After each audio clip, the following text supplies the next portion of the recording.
sold out, but we got your only way in. Verizon's Fan Fest for the ultimate big game watch party in Minneapolis. Meet Vikings legend Steve Hutchinson. Enjoy live music, great food, and interactive games.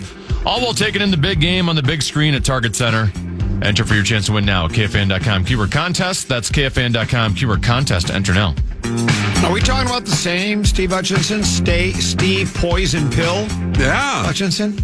Remember the poison pill? Oh, that was quite the saga. I don't even remember what the poison pill was. My memory's not good, but there was some kind of technicality of some sort. When it was with Seattle, I think. Yeah, and it was going to benefit him or the team or Seattle or us. I don't know what You just like saying poison pill. Well, I did, but that's what it became, the poison pill. And he was a hell of a football player. Yeah, I used to love running into him. He was a big movie guy, and we would run into each other next door here. Well, he was a movie guy. He was part of the Minnesota Moving Company.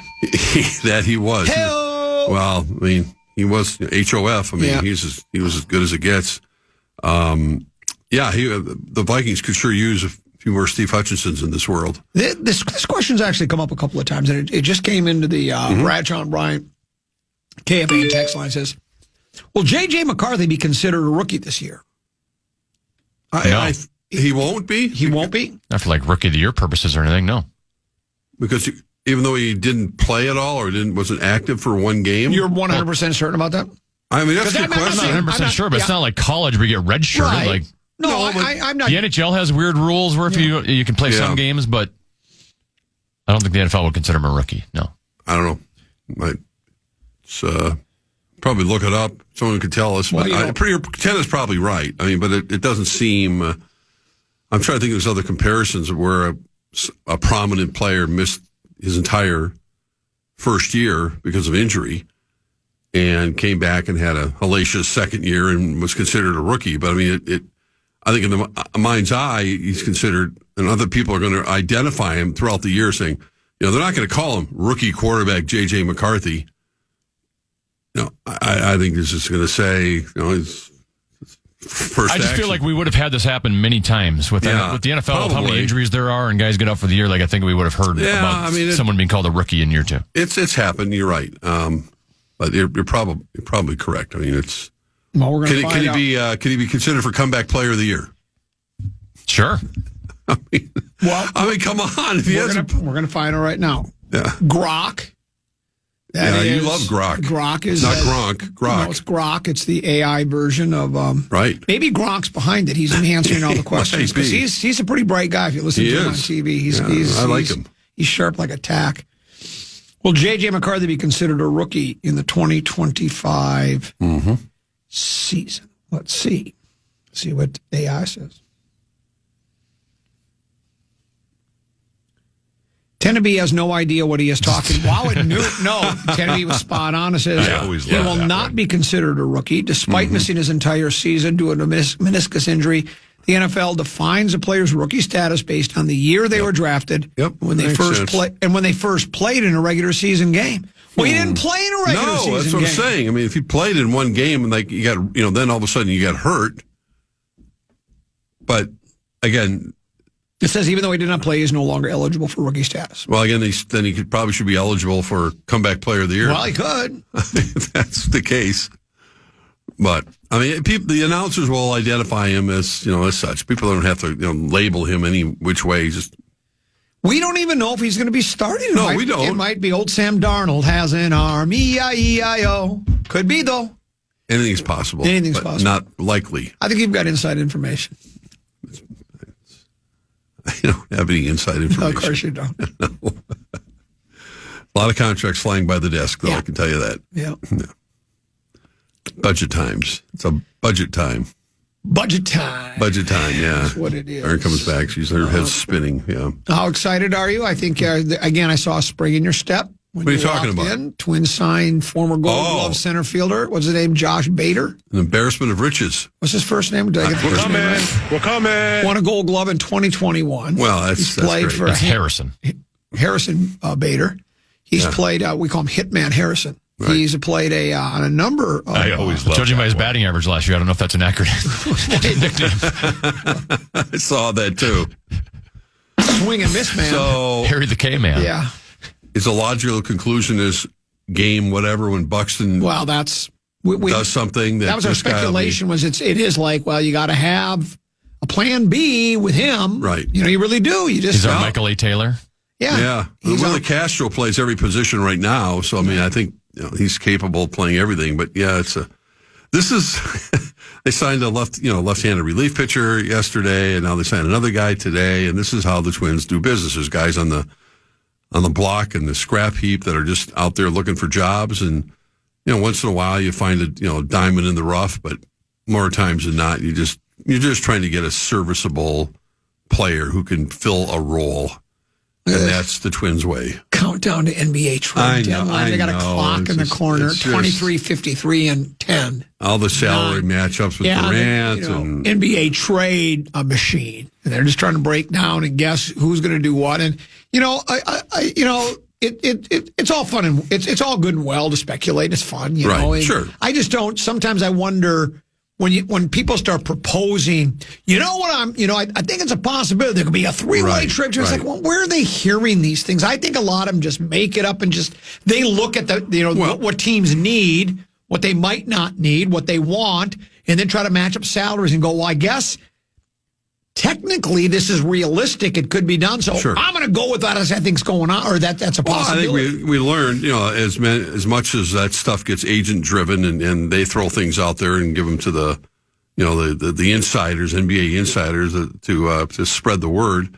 Everybody got blindsided this past weekend. I watched a fair amount of the Lakers. I saw it coming. Lakers-Clippers game last night, and let's just say LeBron had little extra bounce in his step, putting on a show for Luka last night. You didn't see street clothes for Doncic coming? I thought. I'm sure you did. Everybody saw that coming. There have been rumors that Durantula in the Warriors, and apparently Shams is reporting that Durantula has no interest in going back to Golden State. Yeah, there's a three-way conversation with Phoenix, Golden State, another team, and it's just, again, here we are. Yeah, there's the headline right there. Yeah. Kevin Durant has no desire in reunion with the Warriors. Won 2 NBA titles there, 2-time NBA Finals, 2016, 2019. Your guy, Jimmy Buckets, apparently said he would not sign an extension with the Warriors. I don't know what, everybody used to want to always go play for the Warriors and Steph Curry. Now it's just a whole different situation. But yeah, I watched a little bit of that game, and LeBron looked at, like I said, had a little extra spring in his step, and Luka was there he's supposed to play this weekend. He's ready. He's going to play apparently Saturday night in the return home to it used to be Staples Center, against the Pacers. And that'll be, like the ticket in town to see Luka's first game. So he's back after an absence for a long time.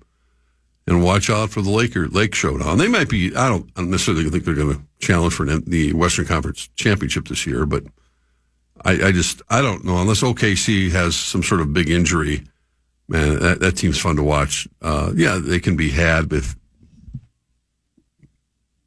they have an off night here or there, but man, they got a lot of talent, and they're waiting for our guy Chet Holmgren to come back.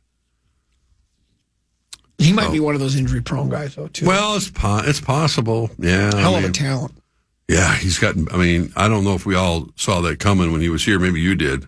Maybe Brother Peter did. Yeah, he played against them. Told you that story about the private residence indoor court. Right. He decided he was going to take up. There was just a scrimmage working guys out, and he was going to take a 3-point shot from the top of the circle. Because Holmgren was standing way near the back of the basket at that point. Right. 2 steps, and he swatted the ball back in maybe Brother Peter's face. What a moment, though. You got that going for him. If you got nothing else, you can say, well, look, see that guy right there? He rejected my shot one day. Early on, it certainly was a gangly guy. He had to put on weight and muscle, and you look at him and go, God, they're going to break him in half. Well, the Eastridge fans were chanting when they came over when he played for, when him and Suggs played for. Jalen Suggs. My goodness. Well, I never can forget. Was it Minnehaha Academy they played for? Yes, sir. And the Woodbury kids were chanting, Chet looks hungry. Oh, kids are very. Well, I'm sure he's had his fill of good food. My sources tell me Durant is sitting out tonight, so he's going somewhere. Yeah, he's hurt, apparently. Yeah, again. I think he's sitting out. He might be one of those. I think it's because he's going to be traded. I think that's why he's sitting. I think it's kind of his MO, isn't it? Durancelo's on the move. Where he goes, I don't know. Could he come to Minnesota? There's not a chance, right? There's no way, no fit here. I don't think that. I'm sure Ant would love to play. Would you trade Ant for Durantula? No, not in a million years. But they love each other. Ant, that's his basketball hero. And speaking of injuries and designations for what year you're in, is Byron Buxton eligible for Rookie of the Year? I think it's how about comeback player of the year? We'll pause and come. Speaking of coming back, we'll pause here. Oh. Got something to give away? Well, I got 2 giveaways. All right. And I lost the giveaway sheet. Oh, boy. No. Well, I know what one of them is. I know what they both are. Oh, here's the giveaway sheet. So I want to get the read right. So let's do this. Tenneby is about to pass along a keyword. Mm-hmm. Also, 5-iron golf, North Loop, TrackMan Technology. Tomorrow night I'll be there hosting a grand opening. Right. But I have a $100 gift card to give away right now. And matter of fact, give us a call. 1-800-320-5326. 1-800-320-5326. A $100 gift card to 5-iron golf in the North Loop with all that TrackMan technology. Again, I'll be hosting the open house 5 to 7 tomorrow. We'd like you to RSVP. You don't need to, but we'd like to have you RSVP. No charge, free event. 5irongolf.com/Minneapolis. We're going to give away a pair of Wild tickets, a pair of Wolves tickets. We'll also have a Closest to the Pin contest, $100 gift card, and so much more. Right now, Tenneby's got a keyword. The fan wants to give you a shot to put $1,000 in your hand with our national cash contest. Enter the keyword check at KFAN.com now for a shot at winning. The keyword is check. Enter now at KFAN.com.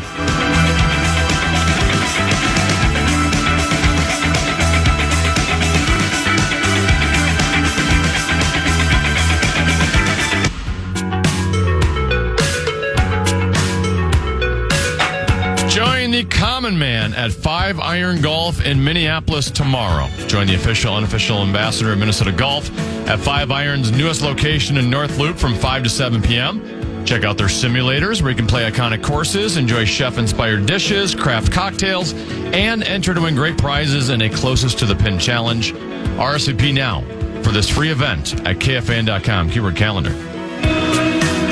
You also mentioned the chef-inspired dishes. I received a text on the Bradshaw and Bryant KFAN text line earlier, and someone said, well, aren't all dishes chef-inspired? And I would say no, because sometimes you just go, sometimes they're short-order cook-inspired. No. Sometimes they're Chef Mike-inspired. They just toss them in a microwave. See what I'm saying? So, no, chef-inspired means a chef. It sounds delicious. A chef. More delicious. Someone correct. Who, inspired and put together a recipe. Exactly. So that's really what that's all about. News broke a little earlier today. Your guy, Julius Randle, out for at least a couple more weeks. Got some adductor. Yeah, that's a little nasty. That sounds a little more problematic than just a groin pull. Yeah. You know what I mean? Because you hear about these stories with athletes and the abductor. Hopefully he's a quick healer, but it's difficult when you're trying to analyze the Bodega Cat trade when Randle and DiVincenzo are both out for a long period of time. DiVincenzo, I don't know what his status is with his toe, but it's, it forces your hand, and obviously you want to get those guys healthy and ready in April, but you want to get them ready long before that. But it's up to the other guys. Again, starting tonight, where they haven't played well the last couple nights at home, and hopefully that everybody got their sleep with the babies around the house, and they got a good night's sleep last night. They can come out tonight against kind of a shorthanded Chicago Bulls team. I mean, Zach LaVine was traded.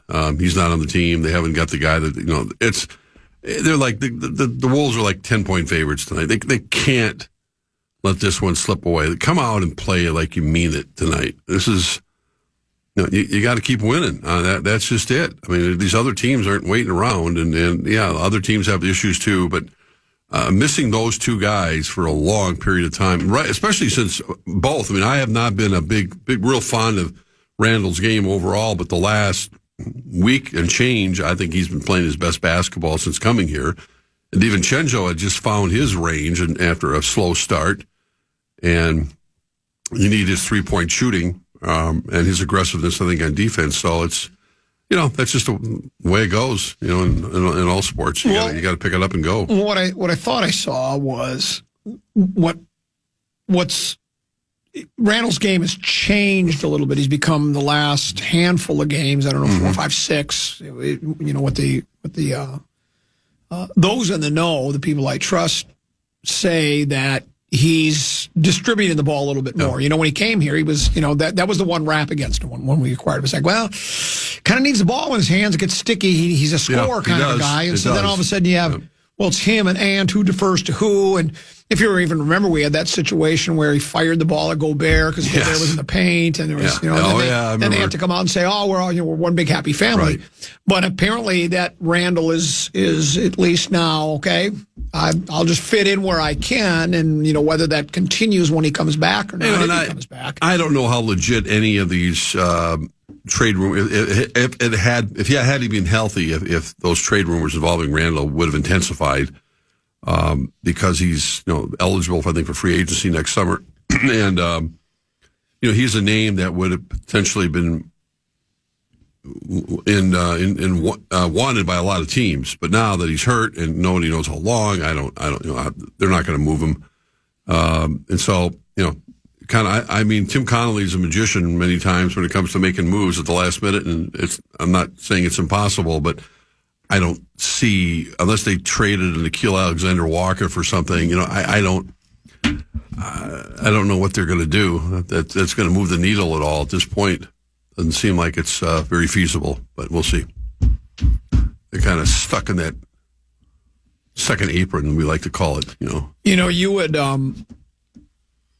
brought up that it was Conley yesterday, said, hey, we got a lot of guys on the team that have young kids at home. Right. And babies. So it's hard. Was it him or was it, Mike Conley. I'm sorry, I thought you meant Tim Connolly. Mike Conley. And everybody got kind of a laugh at us. You're not the first athletes to have kids at home, and if you got to figure out a way to get around that. Meat Sauce also has a baby at home, so he's Tenneby, what I'd say? He's having an experience that's not unlike that of an NBA player. Right? I always love that one. Much like Tenneby had an experience that was not unlike that of a PGA Tour player. That's what Chart said when he shot that 74. At Pheasant Acres. That's a hell of a 74. That's a hell of a People are still talking about it. Yeah. A lot of people are still talking about it. I have noticed from Meat Sauce in the morning show a lack of focus, lack of energy, not really saying intelligent things, but I don't know if that's from the baby or not. You find that funny, Mr. Rosen? You're laughing and smiling. I'm laughing and smiling again. Well, he's got his, look at these good news, and it's a nice situation. You're done at 9 a.m. and get to go home and spend time with Louis and his beautiful bride, and it's a wonderful time. It's you got to cherish all these times. Next thing you know, we'll have pictures of Louis, and he'll be growing a beard. It happens fast. And remember, I was going to do the big. And remember, Big Lou is just like you. Yeah. He's on meds too. Yes. This text message just came in as we get ready to go to break and do another giveaway. He goes, I heard about a new injury among NBA players. It's called laziness. Well, there's something to be said for that. Let's do our final giveaway of the day. Today is a Wild Wednesday on the Fan. It's presented by Jim Beam. That's the official bourbon of the Minnesota Wild. We got your tickets to this Saturday's game. Islanders, I believe, are coming to town. Be caller 11 at 1-800-320-5326. 1-800-320-5326. If you're the 11th caller, you'll win a pair of tickets to see the Wild host the Islanders Saturday night, courtesy of the Wild, Jim Beam, the official bourbon of the Minnesota Wild, and all of us here at the Fan.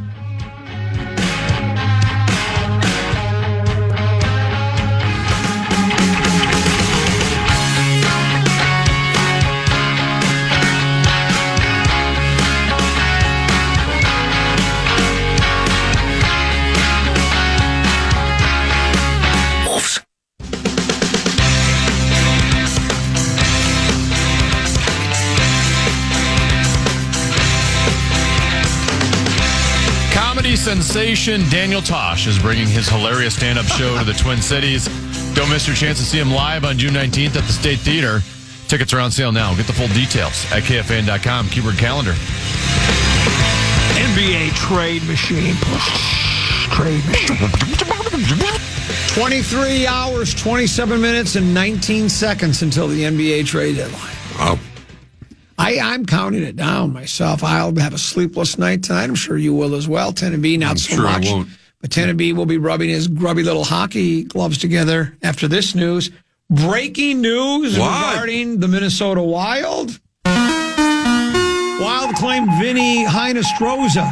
What? Off of waivers. Who? And they put Jacob. How do you say his last name? I think it's Jakob Blacko. Jakob Block. Yeah, he's on injured reserve. He's had a rough go of it, as they say. What do you think of Vinny, Tennessee? What can you tell us about Can he score Vinny? a goal? Well, I mean, he's 30 years old. He was born in Chicago, Illinois, drafted by the Blackhawks in the 6th round of the 2012 NHL Injury Draft. Rosen obviously watched him at Notre Dame in college, so he knows a lot about him. Notre Dame. Right-hand shot, center. I don't know a whole lot about him. I do recognize the name, but can he? He's been around the league for a long time. I mean, like I said, can he help us with the scoring drought? Did we lose last night 3-0? Shut out. Yeah. Yeah, they've been shut out 2 games in a row now. Yeah. Boston. The Bruins are not having a great year. A little hard to score without Kirill Kaprizov. Yeah. He makes the engine go, as they say. And last night, they actually got off to a good start. I mean, they were dominating that game early on, not scoring, but all the zone time was in Boston zone, and that kind of turned as the game went along. Yeah. It sounds like... They only have one line that can go when Kaprizov's not there. It sounds like in last night and the game before, they should have tried to keep it 0-0 as long as they could. They just weren't able to do it. Sometimes it's out of your control. You're not able to do that. Maybe the break coming up at the and what is tournament. This for? The Four Nations Cup? Four Nations, yeah. Is this similar to what the NBA does? Is this a mid-season tournament of some sort? Or what's no, it's a way to... They've always had issues in the NHL of, do we participate in the Olympics? Do we not participate in the Olympics, right? The professionals want to play international play. They love it. The NHL has been hesitant to let them play in the Olympics because it disrupts the middle of the season. Right. So I think this was a way for the Players Association to negotiate, because now when you pause and it's run by the NHL is making money off of it. When you're pausing for the Olympics, you're not making money off of it and you're risking your players getting hurt. Well, now you can risk your players getting hurt, but you're going to make money off of it. So there's Team USA, Canada, Sweden, and Finland. So, the Wild will have a bunch of representatives on those teams. And they'll just do, I think, like a round robin pool play where every country plays each other. And then I think the top 2 play for the championship. What's the name of it again?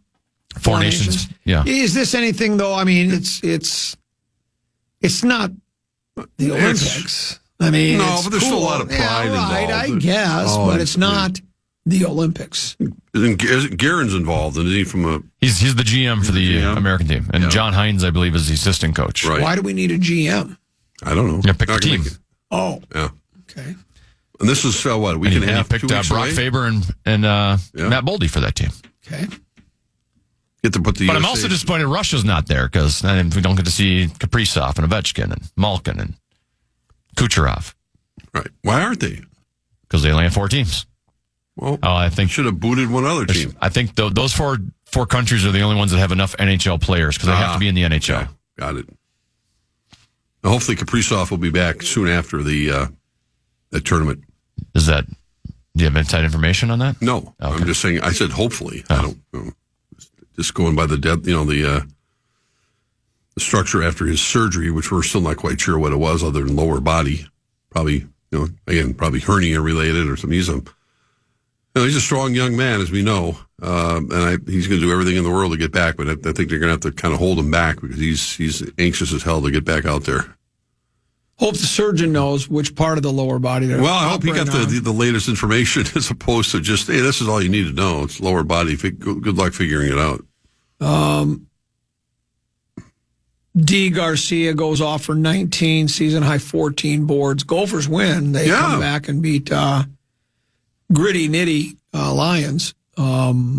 Your thoughts? They go. I mean, again, they're still not a great team, but they've won a couple of games against ranked clubs, and They're. It's. I mean, and I know they just came off the bad loss. Was it Washington? It was bad. That was a bad. That's a bad loss at home. So, last place team, and it's a mixed bag. It's been more bad than good, but it's. We're still on the outside looking in, even from the Big Ten tournament. But correct.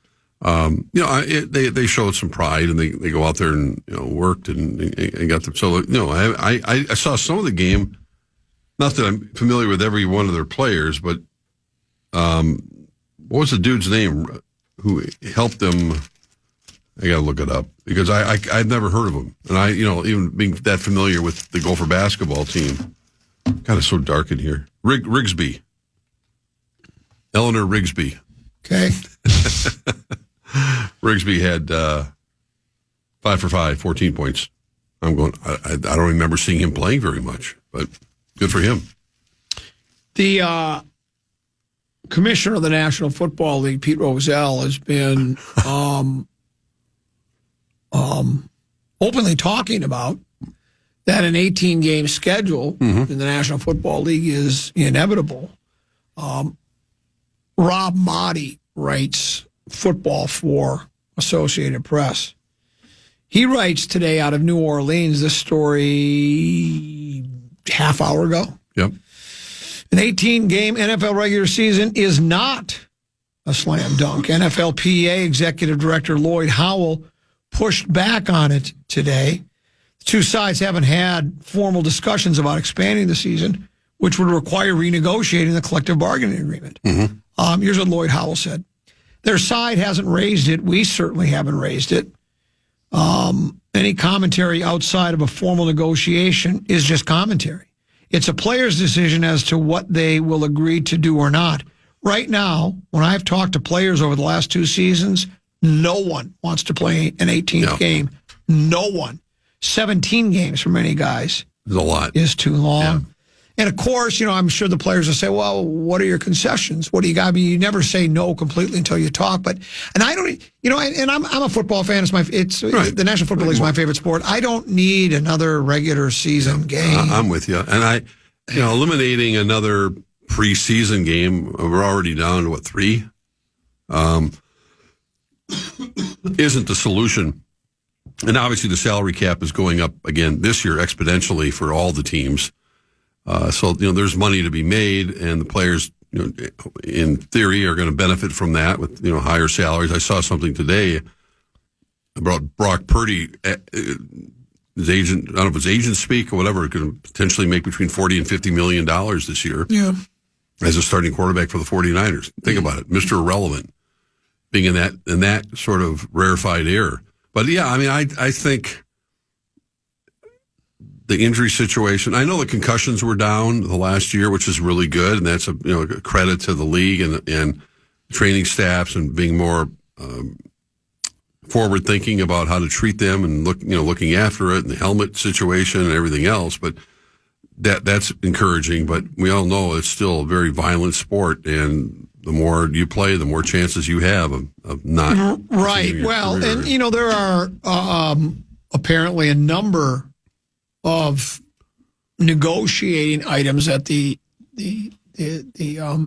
players union would want, including more money, another bye week, right? Amendments to the off-season calendar, improvement of playing surfaces, a larger roster, and a whole lot more. They've also talked about time off between games, especially international games. So, and I understand why the NFL and TV wants another game because, the money they make from, a week's worth of, when you have a weekend, when you have a Thursday game, then you're loaded up on Sunday with all sorts of games. Then you got your Monday game. Correct. And a Sunday night game. The league's making a lot of money and, the players are going to want to share in that. And when they went from 14 to 16, I think there was a lot. I don't play the game. I used to play at a high level, both sides of the ball. But I was like, well, I don't play. But God, 16. Do we really even need that many more games? But I thought that would be it. And then it went to 17, and then I was thinking about going to 18. And what's next? Eliminating all preseason games and going to 20-game schedule. I don't know. Yeah, I'm more anxious to see what's going to happen. I mean, it doesn't sound based on their story you just talked about that they're going to move the needle this off season once the Super Bowl is over on Sunday. The rules committee is going to have their hands full. I don't know how you feel about. There's certainly a groundswell among certain owners and other people. I think the Packers were outspoken about it, getting rid of the tush push. That it's not a football play. That it's basically like a rugby play. That you're basically doing. And because I was always under the assumption watching zillion NFL games that you're not allowed to. A teammate's not allowed to enable his own player to move forward.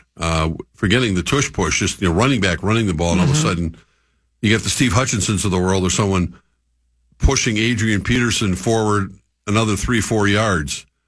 So this, of course, is basically the Jalen Hurts Philadelphia Eagles rule, because although the Buffalo Bills tried it unsuccessfully, at least at the most crucial time, it really comes back to the Eagles, and it's almost unstoppable, as we've seen. Is it a football play? How will the league look at it? That'll be an interesting topic, I think, among other ones, as they always are this offseason, which happens in a hurry because the NFL calendar never quits. Before you know it, we're going to be talking about what's going to be happening with Sam Darnold. Are they going to franchise tag him? This will be happening here in the month of February. So we'll have a pretty good idea what the Vikings' feelings are about Mr. Darnold within a few weeks from now. And their feelings about J.J. McCarthy. Well, that exactly. Yeah, it kind of goes hand in hand. I think we kind of know their feelings about him, but I mean, they could have other options with Darnold potentially. But. On the tush push thing, look, I guess it doesn't bother me, but I do understand that it doesn't seem like it's. I mean, I jokingly said last year, Eagles should just run it every play. Just start the first and 10. They get possession, balls kicked out of the end zone, first possession of the game from there. Try run it, get 3 or 4 yards, do it again, just keep doing it over and over and over again. The way it works, it seems like I was doing it with tongue firmly on a cheek, but you still wonder if they did try it one game, how effective would it be? Because you really can't seem to stop it. Yeah, but they're not going to gain. I mean, they're going to end up with 3rd and 6, 3rd and 7. Maybe not. Yeah. I'm joking. I know. I just said I'm joking, but I'm just saying it's still an effective play. They get a first down every single time they do it. Just about. And so, no, every time except one, I think. Well, especially when they get down the 1 yard line. So, I don't like it. And the other one about pushing the other players from behind, I don't like that either. Mm-hmm. But how would you?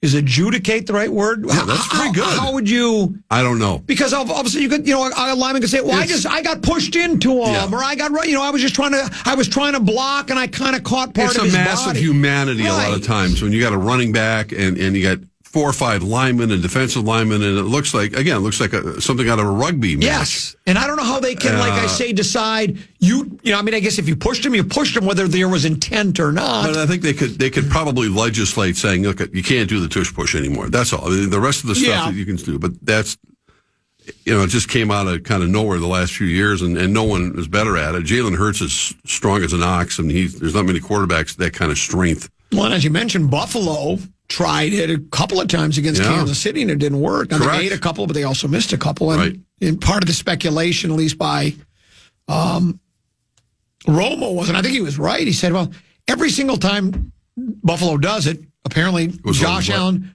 prefers the left side. Correct. So I guess Kansas City knows it's coming.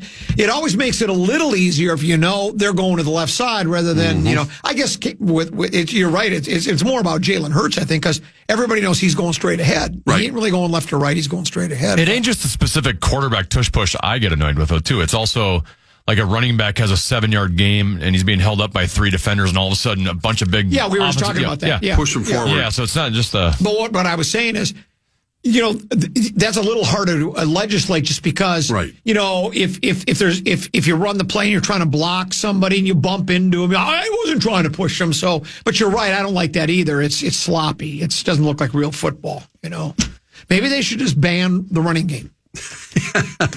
Just only throw the football.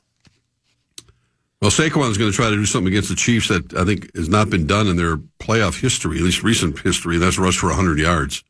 They haven't allowed a 100-yard rusher. I think it's 17 playoff games or something. KC? Yeah. I'm going to go on a limb and say that's coming to an end. I mean, I know Casey's defense is really good, but Barkley's just that they have arguably the best offensive line in pro football. I think I saw they have not one, not two, but three guys on their of their five starters, three are in the Pro Bowl.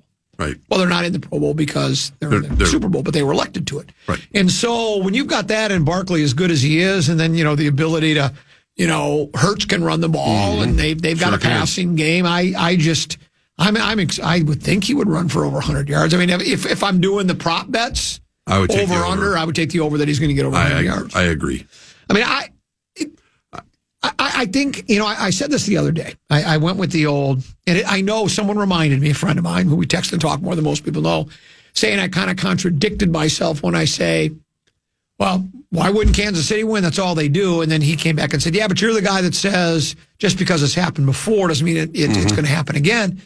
And I realize that, and I know that Philadelphia can win. I just get the feeling because Kansas City seems to live a charmed life, because they're talented. Andy Reid always seems to have a trick up his sleeve for it. He will have a play design, at least one, that we have not seen yet. He's going to have one of those, and they're going to spring it at the most opportune time. Doesn't mean it will work, but it probably will, because that's just how Kansas City rolls.